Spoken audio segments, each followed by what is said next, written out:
من كثرة حبه للمنتخب المغربي يخاف أن يشجعه، يخاف عليه من نفسه، يعتقد أن فيه نحسا يسقط أي فريق يشجعه. لذلك ترى المسكين يرتدي قميص المنتخبات التي واجهها المغرب متقمصا دور مشجع لها، على أمل أن يتحرك نحسه ضدها وتهزم، وذاك مراده، فالقلب فيه المغرب، ولو أن القشور توحي بخلاف ذلك. الضحية القادمة من؟ خلاص يمكن البرتغال بمشي عليه.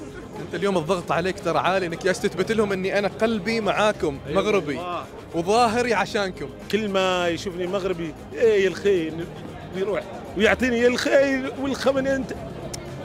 انتقده الجمهور في البداية، حاول أن يشرح لهم خططه وأهدافه، وأنه أيضا إنما صبر على الأمر لصالح المغرب، فالأمر نجح معه إلى حد كبير.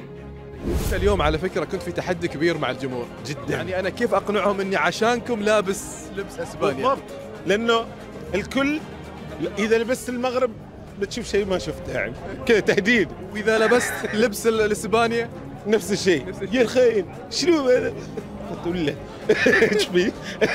لقد أصبح ظاهرة بين الجماهير بمونديال قطر، كل المنتخبات التي ارتدى قمصانها سقطت أمام المغرب: كرواتيا، بلجيكا، كندا، إسبانيا، البرتغال.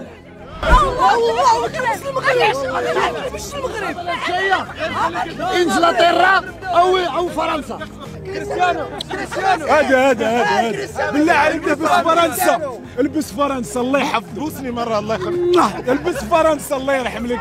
والله وشو حبيبي، والله بالله بستني اكثر من زوجتي الله يحفظك. والله يستاهل. ذكي هذا الرجل، فقد حاول استثمار نحسه حسب ادعائه بشكل إيجابي وتعايش معه، ووجهه ضد من أراد له السقوط والعودة سريعا للديار من مونديال قطر.